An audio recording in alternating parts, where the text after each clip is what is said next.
Hello, I'm Arik Korman, Communications Lead with the Investing in Student Potential Coalition, Communications Director at League of Education Voters, a member of the Coalition Steering Committee, and the parent of a fifth grade son in the public school system who requires special education services.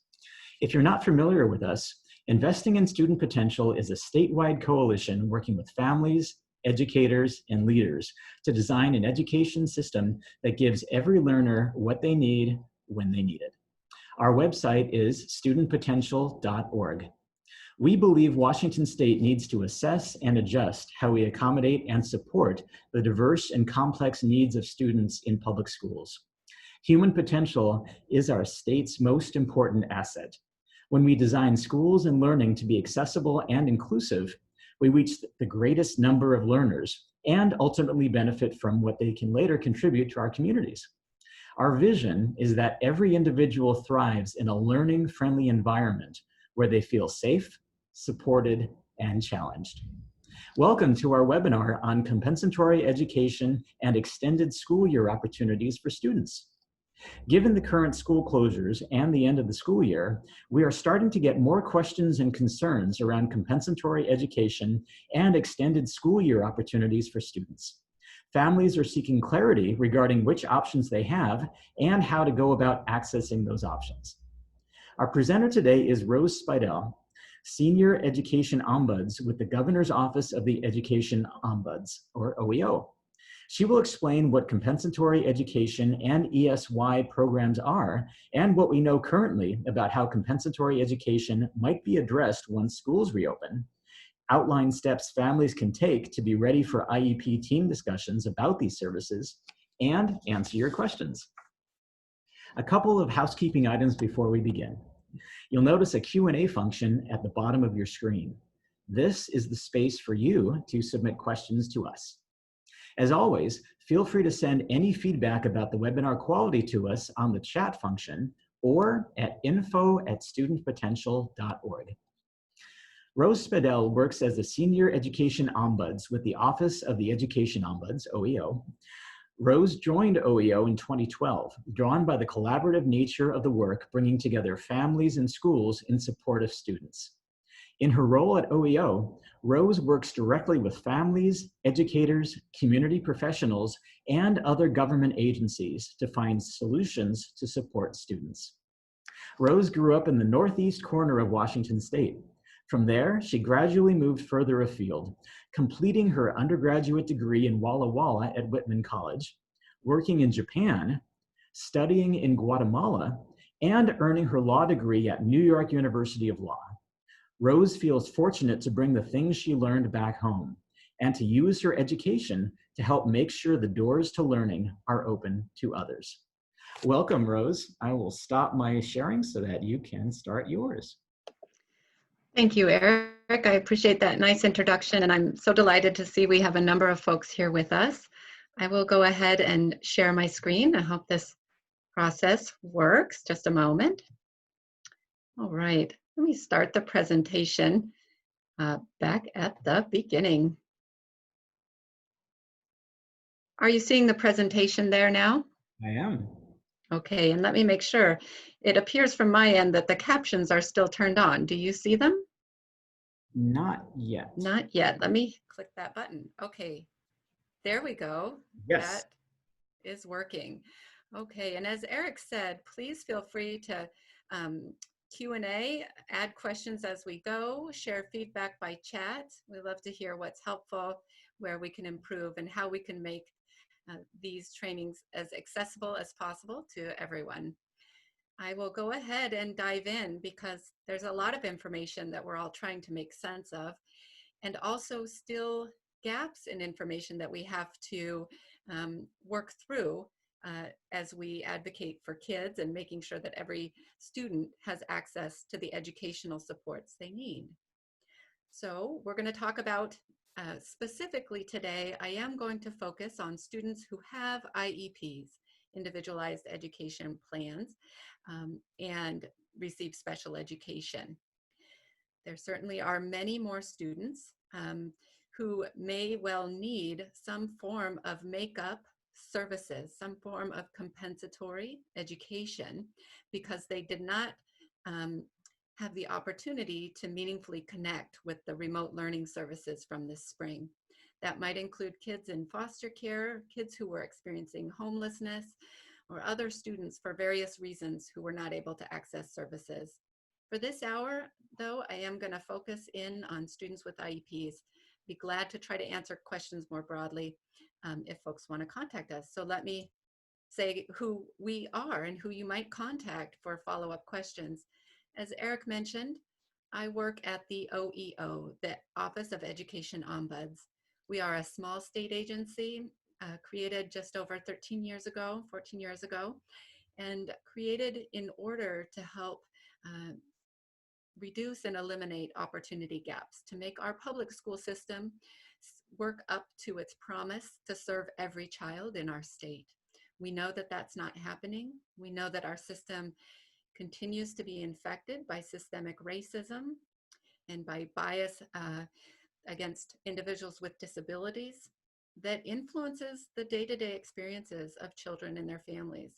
We have a lot of work to do to take that out of our system, to fundamentally shift the way we do a lot of things. And we're hoping that our work can be guided by principles of racial justice and disability justice, so that students can not just get in the door, but that they can really be well served, and that they can have a love for learning when they're there. So let me continue on.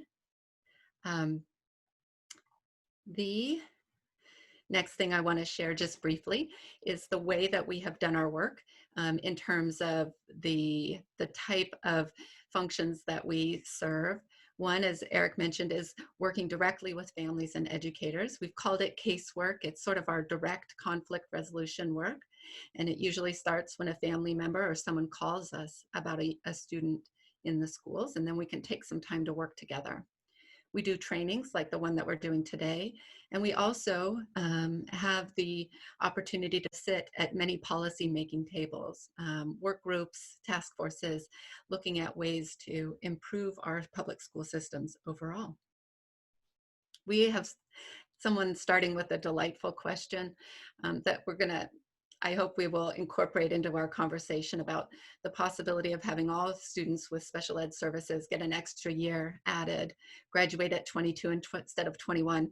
I love that creative thinking, and I would say I think that's a fun place to start with it. One thing that we'll talk about is, as we think about how to add back in the services that were missed by students with disabilities, one of the most valuable things we give to all students in our public schools is the opportunity to interact with students from all kinds of backgrounds, with all different experiences. And so the opportunity to engage in learning with peers with and without disabilities is something we need to hold on to. And so how would we frame it so that students can continue to learn together?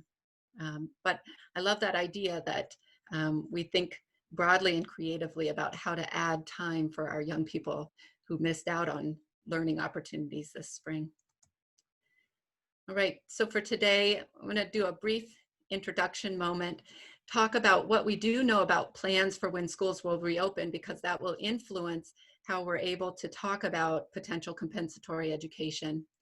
And then also talk about what opportunities there might be to make up time that was lost. So my first question that I would invite folks to share in the chat, if you have ideas, what things to share, and you feel comfortable with that, chat or Q&A, I suppose. Arik, I'm not sure what's best there, but, or just reflect for yourself. During this time of distant learning, with all the various challenges, has there been something, a moment that you experienced where you were surprised by something or found an unexpected blessing? I think we have to be careful not to try to paint a rosy picture on what has been very difficult for many children and families and communities. And at the same time, I do feel like we help ourselves take the next step forward, when we are able to take that moment and realize that there are joys and blessings that can find us even in the toughest times. And I'll say that so often they come from those moments when we're able to be just really in the moment with our children in our families, in our communities. So I wonder if there are folks out there who have a specific example of that to share. Yeah, would you like me to read those, Rose? Yeah, that'd be great. Thank Okay. you. Yeah, one person said, our child has a lot of regression. And someone else said, for most parents, this experience has been overwhelming. For families in the disability community, we already struggle to access proper services in normal times. So where would we even begin to understand how to recoup services for our kids with disabilities? And I know in my case, with my son, who also has autism and ADHD and anxiety and a reactive attachment disorder, it's been really hard for him to connect with people during this time. Yet he was able to laser focus on specific tasks that he liked, to the point where I couldn't even get him off the device when it was time to eat. So those are some experiences I had. Right. Thank you, Arik. And I think these comments just really remind and highlight us that let's not be too quick to jump out of the difficult um, reality that we're faced with, and the challenges that families have had. Uh, One of the families here points out, right, if we're going to have this conversation about how can we help students catch up for those 3 months that they missed out on services, are we just going to pretend that they were getting what they needed before that, right? Are we going to pretend that we did not have gaps that were significant and needed attention even before schools closed down? We cannot. This is going to be a challenge. Hopefully, as we kind of go through the slides today and get towards the end, what I aim to leave you with is certainly no quick fix, as you will no doubt know is not hiding out there somewhere. If it had been there, you all would have found it. But some specific concrete ideas that we can start to take notes for, prepare for ourselves for with these conversations, and try to push the conversation forward when we're able to sit down around the tables with IEP teams and focus in on where is this child right now? What are the individual needs right now? Where can we build from right now? And how do we keep our eye on the goal of having them able to engage with and learn with and access the content of the general education program as much as possible, and make progress that we could and should reasonably expect from each individual student. And I thank you. I see we have some additional comments coming in about seeing some progress as you got to watch your child at home. I've heard from some families that the additional time they had just to be a communication partner with their child helped develop the comfort level of their child in speaking and communicating verbally and non-verbally for some. So thank you. And we definitely can share out the slide deck after this. Okay. So as we move forward, the first question I want to start with is just, what do we know about when and how schools will reopen? You're going to be better served for details on this by paying attention to news releases from OSPI, the Office of Superintendent of Public Instruction, which is our state level education agency, right? And also, very critically, by paying attention to any communications from your school district directly. So, I imagine many of you have already heard this and have been staying tuned as closely as you can, because you need to know to help prepare yourself and your child. What you will have heard is that, as a general statement, the state expects that school districts will reopen buildings. They will return to in-person classes, and as long as and in a way that is consistent with public health guidelines. And so it will depend on where the district is located, where the county is with their phases toward reopening. It will depend on a lot of details in terms of how many students are in each of your schools, what kind of issues the district might have with staff who might be at risk if they were to be in an in-person setting. And so it's nice to hear we expect and hope and plan to have schools opening and with in-person classes, but the details of that remain frustratingly unclear. And I think that is true for families, and that is also true for teachers and for the administrators who are trying to pin down those details. So how practically might that look? The state has said that many decisions about how this will happen will be made at the district level. And that means each district independently making decisions consistent with public health guidelines about how to make this work. It could include split or rotating schedules with some distance learning at home, some phases with distance learning and in-person in phases. If it gets to a point where a district really has to close down in-person learning again, it would be distance learning, hopefully with improvements from learning from the first iteration this spring. When we do go to school, we know there are going to be some additional demands on young people and the adults around them with wearing face coverings, with checking for symptoms, and following those social distancing guidelines. We also know that these additional requirements must include appropriate exceptions for individuals with disabilities who are not able to wear the face coverings, who may need significant support to understand and follow social distancing guidelines. So what is that going to look like in each individual school district? What is a school district going to prioritize as it figures out what this looks like? Here's where I really would like to encourage as much as possible, if you're not already somehow in communication with the leaders in your district, to encourage you to think about ways to reach out to them now. Because right now, school districts are trying to figure out the details of this. And as this slide explains, who will decide? Well, our state, OSPI, has published general guidelines, leaving most decisions in the hands of school districts.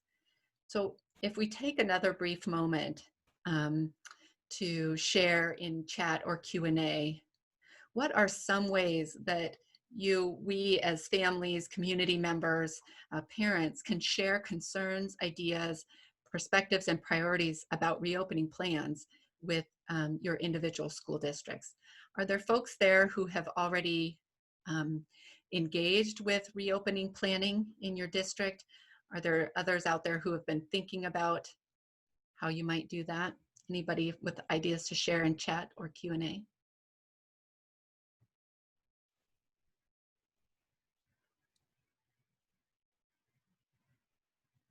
So Rose, I know one thing that I've been thinking about is contacting the Director of Special Education Services in my district, which is Seattle, as well as emailing the superintendent's office and leaving a phone message as well of what I'd like to see. And we have here, I completed a return to school survey and attended a virtual town hall meeting last night. Great. So yeah, contacting special ed directors, reaching out to superintendents, filling in those return to school surveys, attending town halls. Right now we're speaking in English, but if you have friends in your community who have limited English proficiency, or yourself, you feel more comfortable in your primary language, I encourage you to reach out. If you're not able to access an interpreter or a translator to help convey your messages to district leaders, reach out to our office directly and we can try to help do that, because each one of you that's been trying, right, to reach out. Some of you, the district proactively asked you to fill out a survey. In some others, it sounds like the district is not jumping on that yet. Maybe you're not getting the sense that they want to hear from you. I think sometimes we're hearing, look, they're going to be trying to process a whole lot of information, so will you just let us alone, please, right, for a little bit. I think that's risky because it will be so difficult for any school leadership group to really anticipate how their decisions could impact individual students and families if they don't get a chance to hear from you. So please do keep trying, and I will, at the end of this slide deck, there is information about contacting our office, and I also will put our general 297 1-866-297. Here, I'm trying to type and not doing very good. 2597. That is 1-866-297-2529. Oh, goodness gracious. You know, when I try to multitask, I don't do very well. I'm going to highlight our contact information at the end of this. You can also find us at oeo.wa.gov. Okay. To see if we can help come up with ideas for how to encourage school districts to connect. All right. And the answer, we'll show that contact info at the end of the slides here. So as we go through this, right, so districts hopefully hearing from you, and one of the things that they're going to need to be thinking about is not just how do we open in September or late August, right? But we've been hearing, you've been hearing, I heard that when schools reopen, we'll go ahead and talk with you about whether we missed the opportunity to provide services in the spring, whether we tried and it just didn't work. And so do we need to do some makeup work? Do we need to do some recovery work to catch back up for students who were not able to connect with educational services during the closures? So what do we know about what those opportunities to make up for learning time will be once we get back? Well, we keep talking about once we get back, because again, as we've noted, back in March, when schools shut down, after an initial, I'll call it a false start, where there was an idea that if we can't serve everyone exactly how we want, then we'll try not to, we'll kind of not try anyone. Anyway, you'll remember there was a period of time where school districts were sort of haltingly saying, we don't know how to do this for everyone and we don't want to miss some, so we're just going to sit tight. And then they got pretty clear guidance. You're not going to be able to get it just right for everyone, including for students with disabilities and IEPs, but you got to give it your best shot. You got to do what you can. You got to focus on the individual needs of students. You do need to provide special education services. It won't look exactly like it does when you're in school. And be ready, because we know that you won't be able to do it exactly like when you're in school. So when schools reopen, we will have conversations about compensatory services, about making up for those services that you're just not able to provide during these school closures. And so this is what we had heard back in March, right? We're closing down schools for everyone, but we are going to do what we can to provide distance learning for everyone. It's going to look different. So when we get back, we're going to have to check in and see, do we need to do some makeup time? So what does that mean? Whoops. Sorry, let me go back one. Uh-oh, folks, I apologize. Are you seeing me mess around with my screen and get booted out of presentation mode? It's okay. You might have to turn on your captions again. Okay, let's do that. Here we go. Yep, you're on.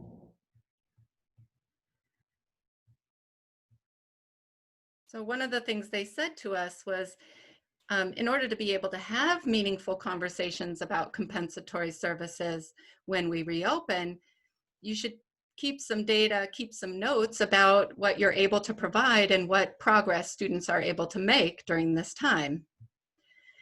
And so OSPI, our state education office, created a form that they called the Continuous Learning Plan for students with special education. They were very clear that it was optional. School districts could use this form. They were not required to use this form, but the form was designed in order to allow a team to capture the types of services that would be provided during the continuous learning and school closures, how they might be adjusted to provide services in the home or by distance learning rather than in person, and to note if there were some services that were not provided, to identify when services were starting, and to also kind of draw attention to kind of the collaboration that was going to have to happen between the teacher and the family, even more than when school is in session, because families essentially became that direct teacher, right? In many ways supporting it. So the continuous learning plan, some are hearing of it for the first time today. And again, it was described by OSPI as optional. And in our state, we have nearly 300 separate school districts. So there were approximately 300 separate jurisdictions deciding whether or not they wanted to use a continuous learning plan. Some of them did. And they used those plans to document what services were going to be focused on or provided and how. So do we have some folks that did get an invite to a continuous learning plan? If you want to weigh in. I know I have seen some, definitely. I know that some families were invited to meetings. I know also that there was a fair amount in variation in how those plans were developed. Some families felt like they were sort of focusing in on just one or two services or goals, and others saw those continuous learning plans really flesh out a pretty comprehensive set of services and connection. Sometimes those plans included time for what we're hearing is called synchronous learning, learning at the same time. So like I'm with you talking right now and you're watching right now, that's synchronous. And so teacher to student would be on at the same time. Some were asynchronous. Teacher would record something, student would go watch it later, try to work through it with help of their family member usually. But not everybody was invited to develop a continuous learning plan. Some people had opportunity to develop other sort of plans that might have been discussed, might have been described by email, might have been put into writing in some other way. And then some of you, it sounds like, struggled to get contact to develop any kind of detailed or concrete plan for services. And I am sorry that that happened. And I do think one of the things I hope to encourage today, and I know it's not going to be easy, but before we get too far removed in time from that spring closure, to take a few, it's probably going to take you an hour or more, sit down with a calendar in front of you, with any notes you have about contact attempts that you made, and kind of write out the chronology, write out the, you know, on this date, we tried to start this, or on this date, we heard about that. We tried this kind of learning plan. We tried this app, you know, computer app that they gave us for math. We got these packets from the school, and this is what happened with that. It worked, it didn't work. When did I hear, when did I not? So you're really kind of creating the history of what educational services consisted of for your child during this time. Because it is with that information that you will be able to then go and have conversations about whether any compensatory services or other additional supports or extended school year services might be needed to make up for services missed. when classes do reopen, we have been hearing pretty clearly and consistently that teams, it will be IEP teams that will consider the need for different kinds of services that might be able to help make up for learning lost, help catch up to where we need them to be able to get started this fall. And that those services might be coming in different forms at different times and called different things. So we have a question about why does this discussion have to wait until school resumes? And that is a really good question. I think the idea, and we'll jump into this, is that we wouldn't be able to start talking about how to make up services necessarily very well if we still weren't even giving full services, right? So the idea was, right now we're not in school, we might not be able to be giving the full services. Once we're back and we've got all our tools back and our in-person learning, then we can give you what you need for right then and make up for what we missed. So I think that's why they said, let's wait until we're reopening, right? But let's dive into the specifics of the different kind of makeup opportunities. The first to talk about, I want to review extended school year services. Some of you may be very familiar with these. They're often called ESY. Extended school year services means services outside of the traditional school year. It's most common that they're provided during summer. So you often will have conversations in the spring about whether a student will receive ESY. And that typically happens for some part of the summer months for students who are eligible.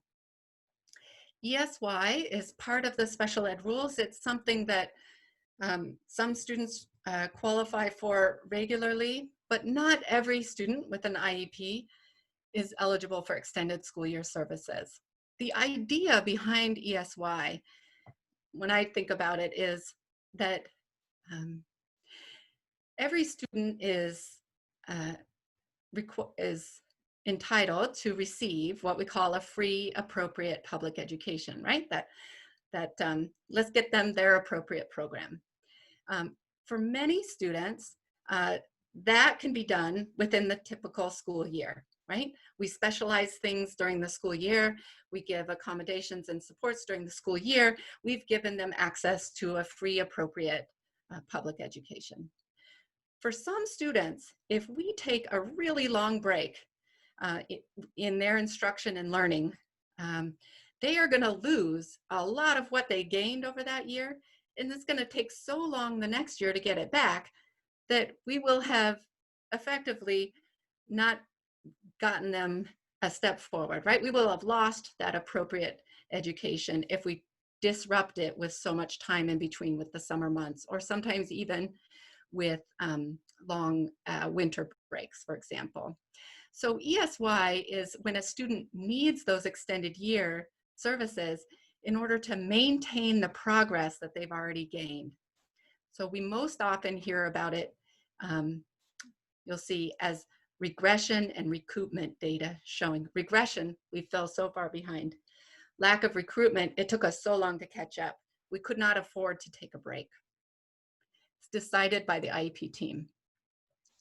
Regression and recoupment is definitely the very most common, and we often hear that you need data to show that there is regression when there's a long break in instruction and that it takes a long time to recoup. Well, that's tough if you only start talking about this in April or May and that data had not been taken before. In other words, we hadn't looked for it and therefore we don't have that data. In the absence of data, a team can consider other information and factors to think about whether summer or extended school year services are necessary for a student. So you could think about the nature and severity of a student's disability, their usual rate of progress, right? Is it generally pretty incremental progress, little bit by little bit, right? So if we stop now, we're gonna lose all that. And then there's this other thing for emerging skills. So imagine you've been working for a long time and they're working on, let's say, reading, learning how to read, right? And something is clicking this year, this spring, and you get to May and this student is just learning to read. They're just getting it, or they're just getting some other really critical skill. Oh my goodness, if you stop now, we're going to lose that momentum, that moment where we need to reinforce before we have to reteach it.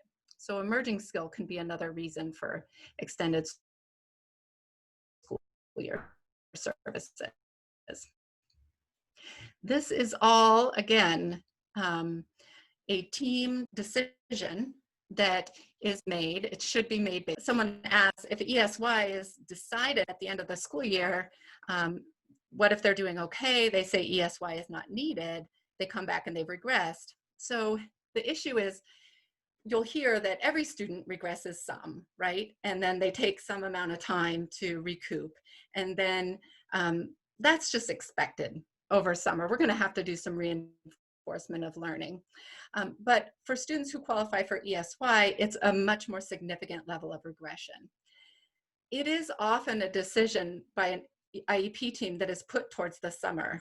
One of the things I want to emphasize is that at any time, you can ask the team to plan to take data at appropriate moments to try to capture in general whether your student has a pattern of regressing or losing what's been learned over when instruction is broken up. So absolutely, anytime you have an IEP meeting would be a good time to say, I'd like to make sure that we remember, let's say when we come back from school in the fall, that we're taking data to compare where we were at the end of the school year.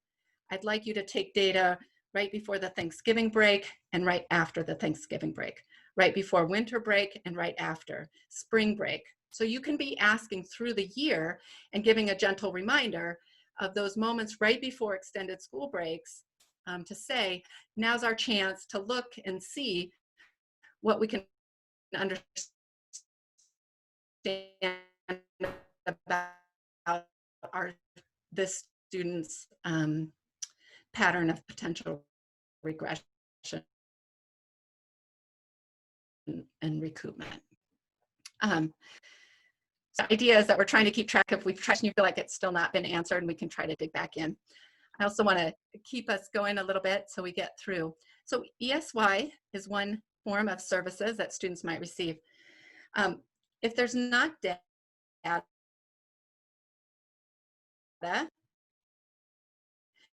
you can ask the team to think about things like, in general, have we seen, is this a child who during the learning process needs regular reinforcement and reteaching in order to maintain the skill and build? Is it a child whose current challenges with behavior get in the way of learning some of the academic content, and that if we do not maintain a consistent sort of routine of schooling and learning, and that we do not continue to reinforce appropriate learning behaviors, that this will get in the way in the school year, and they won't, we'll have to take a good part of the beginning of the school year to essentially relearn what are sometimes called learning behaviors? Or is this student just starting to master an important new skill? So if you're looking at this right now and you have a copy of your child's IEP, then I would encourage you to take a look through the IEP document. Now, in some school districts use different forms, so I don't know where you're going to find it in each of the different IEPs that you might have, but quite often near the very end of the IEP, near after the place that shows the question that says, does the student need specialized PE? Do they need specialized transportation? And then there's a question that says, does this student need ESY, extended school year services? So I encourage you all, it might be somewhere else in some IEPs that's earlier on one of the earlier pages and it's just on a chart box, do they need it ESY? Check that, see what it says right now. If it says yes, I hope then you're already in conversations about what those are going to look like this summer.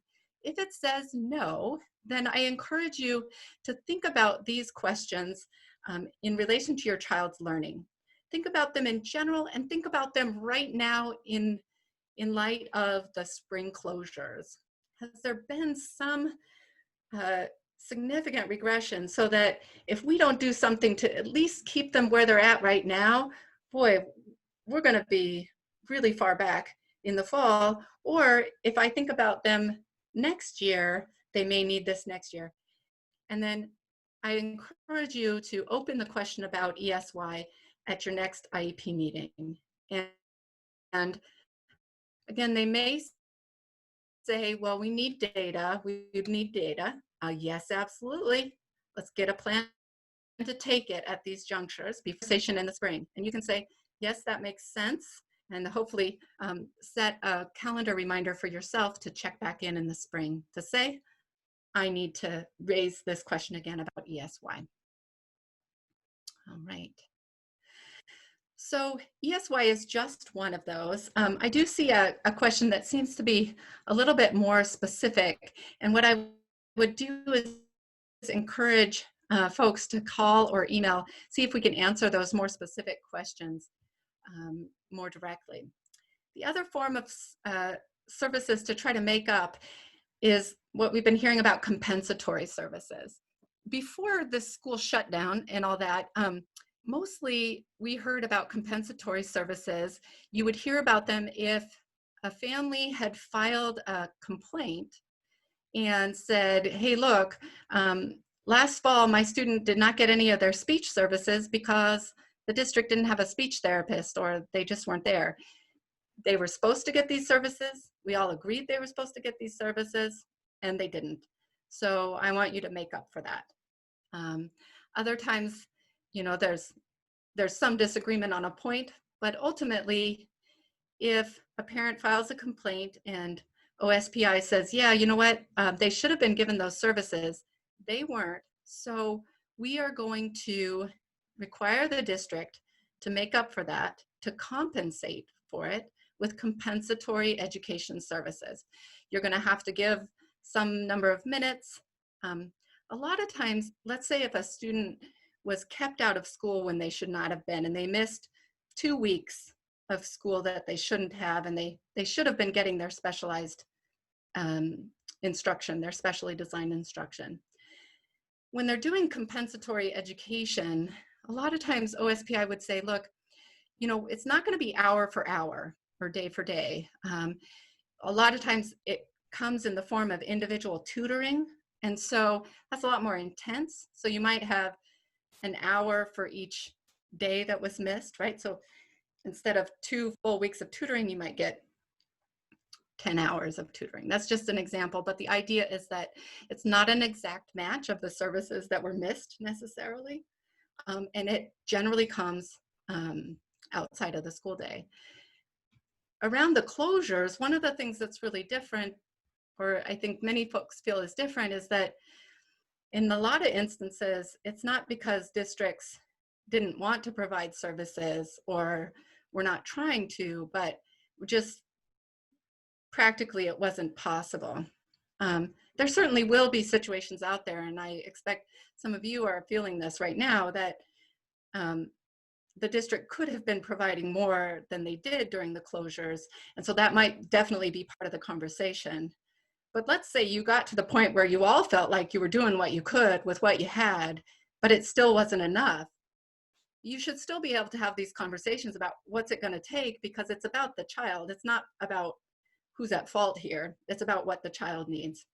So compensatory services, just like ESY, it is a conversation that probably needs to happen for every student who has an IEP, to check in and see, what did we miss? What do we need to do? It is a conversation that happens in the IEP team process and that the IEP team decides. All right. When teams get together to decide this, you are considering this on an individual basis. So one of the things that's come up, you know, districts, they're going to have a lot to do when schools reopen. They're going to have additional demands for meeting social distancing and public health guidelines. They're also going to need to address all of these individual needs for possible makeup services. And so there might be some desire to be able to kind of take care of it all at once and say, okay, we know kids with IEPs missed out, so here's what we're going to offer you to make up for that. And they'll have maybe 2 or 3 options. If one of those options works for your individual child, great, but 2 or 3 options is not going to work for every child with an IEP, and it's not individualized and tailored. And really the charge is going to be to look at each individual situation, case by case. What impact did the missed instruction have on the child's progress and where they're at, right? And then do we need to make up for that? Those making up for it, how are we going to tell if we need to make up for it, right? First of all, we're going to have to get some sense of where they're at now. So now might be right when we get back to school or right before. And then hopefully we have some data that tells us where they were right around the time when schools closed. We've got to compare that and see what it looks like. The other really critical thing to think about is we're talking about making up for last spring in terms of time lost, but we also have to consider the broader impact and whether new needs have developed and emerged, or more significant or intense needs. So if a child has had anxiety and now that is intensified even more and will be challenged with the change. What if a child finished elementary school this spring, is looking at a transition to middle school, but didn't have that chance to go visit and meet their teacher, right? That's high anxiety. What are we going to do for that? Not to mention that, like we said earlier, there are going to be many new expectations around how to meet public health guidelines. We've got to make sure that we're giving appropriate instruction to each child about what that looks like. And guidelines are very clear that that is not to be a reason by itself to exclude students, but rather to figure out how we help teach that. So we might need to add services. So then, and I know there are many questions, and I'm gonna open up that Q&A after just one more slide and really focus in on your questions.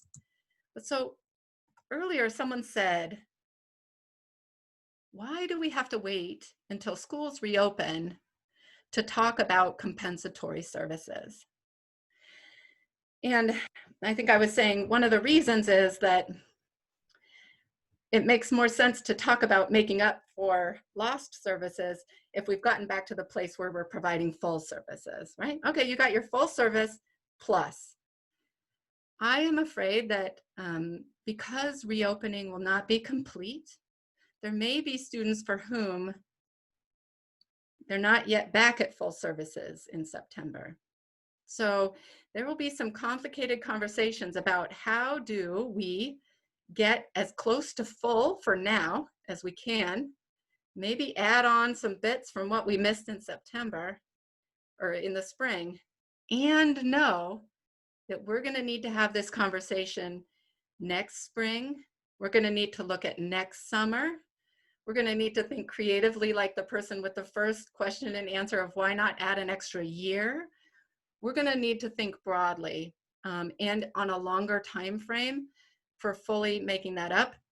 At the same time, making sure that we do not give ourselves an easy out and say, oh, it's too hard to do it all right now. We really need to dig in and say, how can we offer a full, free, appropriate education to each child right now?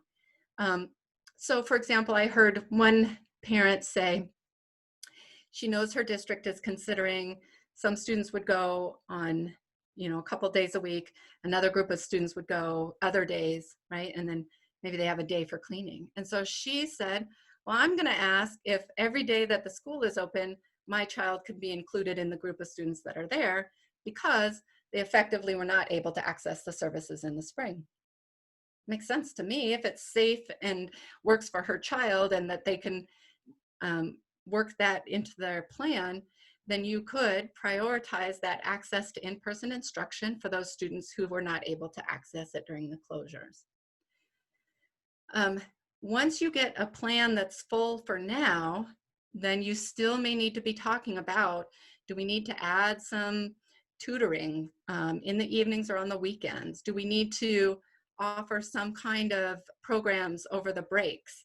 Do we need to add in some therapies that they might do after school hours or during the breaks? So you're adding on to what we hope is now going to be a full program. So let me pause for a moment and give a little more attention to some of the questions. So we have some great questions coming up around, well, thanks, Rose. That's all nice and dandy, but I'm in an actual IEP meeting and that's not how it's going. So what can I do if I'm in an IEP meeting and I am encountering a response that does not seem consistent with these rules, that seems to say no to this and that without a clear reason, and does not seem to be providing those or following the process for ESY. So typically, we often, as the ombuds, we will start with trying to think about how to informally work out those issues. And I think one of the first things that's often helpful and also can be challenging is to reach out to an organization that might be in your community to see if there's someone who can join that conversation with you. So we have in our state, Washington PAVE, we have the Parent to Parent, we have different local organizations that work with families and can kind of help walk this through. It may not be that someone's going to be able to be at a meeting with you, but if they're able to help you really formulate your talking points, that can be helpful. I see people are already proactive, asking for data, following up, making your requests in writing. There's also opportunity to reach out to Sound Options Mediation is available in our state. They provide free mediation for schools and families. And there is the citizen complaint process if you want a more formal dispute resolution process.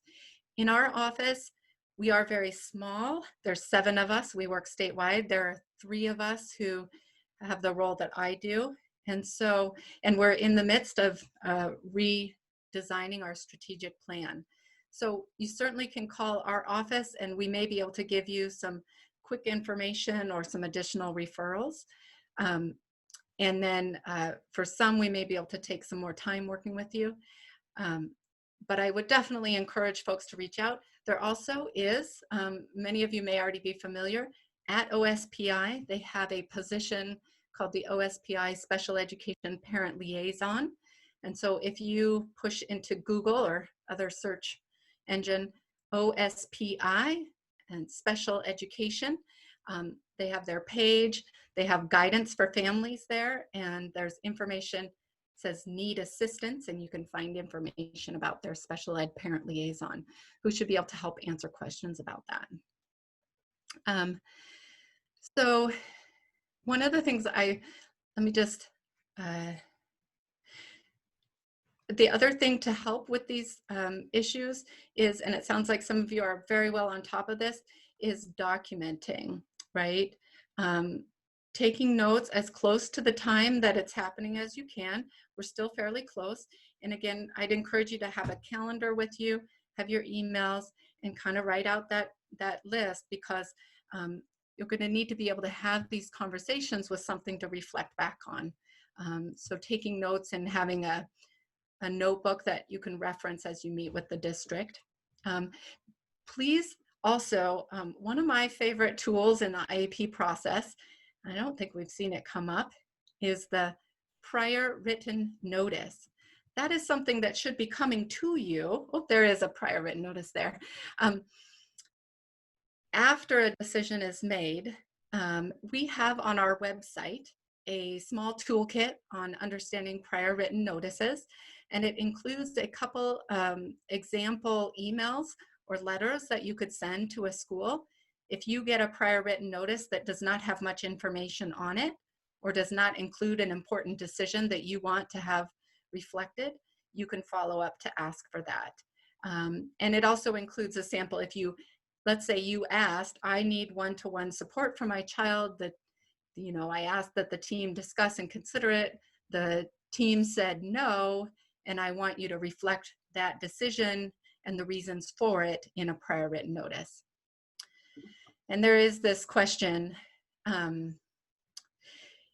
let's say a student has had one-on-one support as part of their IEP services, and that was not provided during the shutdown. And so does that somehow get made up, that support? Here's how I would think about it. I have not seen something specific yet from OSPI on how districts should handle that. But the way I think about it with one-to-one support is that that support is a kind of modification or accommodation or way of delivering instruction. And in the absence of that support, was the student able to access or engage with the instruction, right? And that would be the key, because if they were effectively not able to engage with the instruction without the accommodation or support of the one-to-one person, then what needs to be made up is that instruction now with accommodations rather than simply the one-to-one support. This conversation, I think, is easier to have if we're able to get clarity on what the purpose of the one-to-one support is. Are they providing an accommodation, for example, of regular reminders? Or are they the one actually delivering the specially designed instruction that was designed by the special ed teacher? If you can get clarity around what that one-to-one support is there for, then you should be able to get closer to the answer of what we need to make up for. If there was not clarity before, what I would do is look specifically and consider, without that support, in what ways was my child able or not able to access the instruction that was provided? And then that instruction that they were not able to access would be what you're asking for the makeup for. So there are going to be, I think, likely many questions that come up around this. And so I don't think we'll be able to answer them all, but again, I encourage you to send some of those specific questions our way. Let me, I promised that a slide was coming. Here we go, it has our contact info. oeo.wa.gov is our website.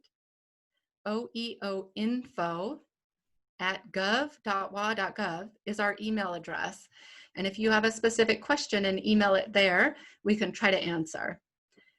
Our toll-free phone number is 1-866-297-2597. And we do have interpreter services, available. We're also on Facebook and otherwise. And I am noticing that we're nearly to 1 o'clock. I imagine that there's still questions out there that you're feeling like haven't been answered completely. So encourage you to follow up with the individual question if you'd like. These are going to potentially, some of these will be difficult. And, there's, I think we would love to be able to be directly engaging with many of you. It won't be possible, but I would say, if you've not yet reached out and tried to connect with organizations in your area, again, Washington PAVE is around the state.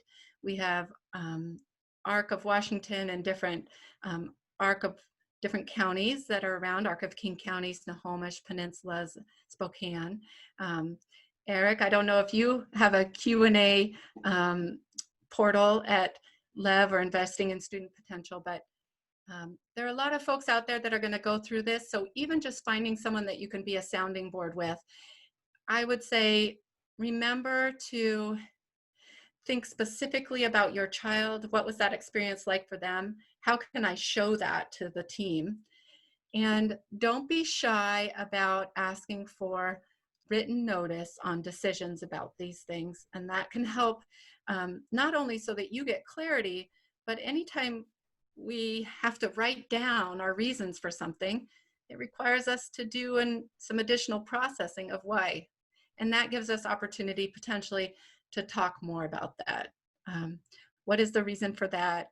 How does that relate to my child's individual needs?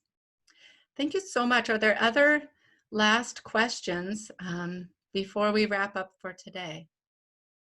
Well, I want to go back to that first one that came in, which was about, is it possible to add an additional year? Do you think that that ever could be a possibility? Well, it's really interesting to think about.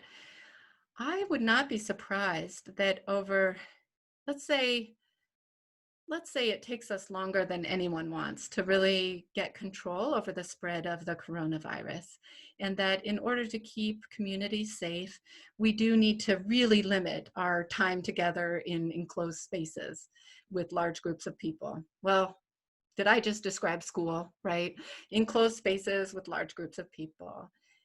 If we are looking at another school year where it's really not safe and effective to have kids getting in-person instruction, I think that this is going to spur continued conversations around whether we have a longer school year, whether we add to the beginning and end of school years. Potentially, yes, I think that we could end up having conversations about fundamental shifts in how we deliver education. I haven't yet heard the let's add a year after, but I've definitely heard folks talking about whether 180 days is enough for a school year.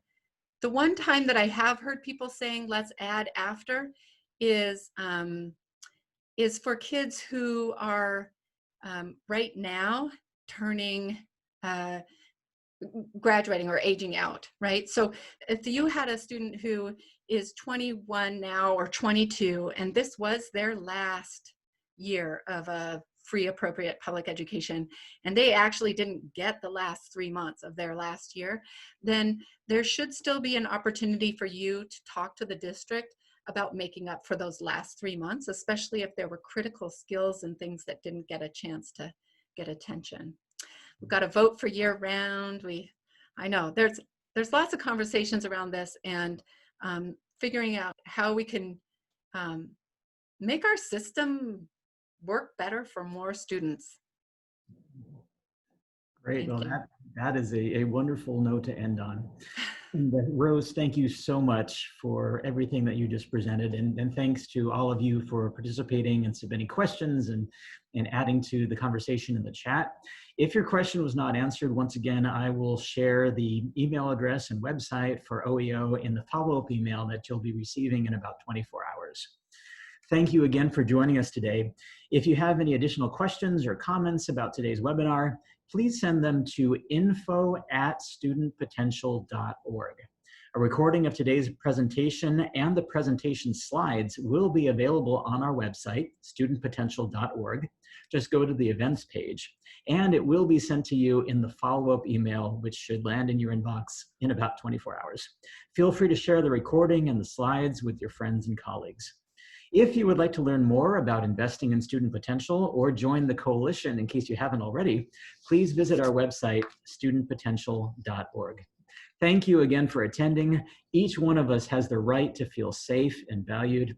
Together, we'll fight for a world in which true educational and economic equity exists. May you and your family be well. And Rose, thank you again for everything. Thank you.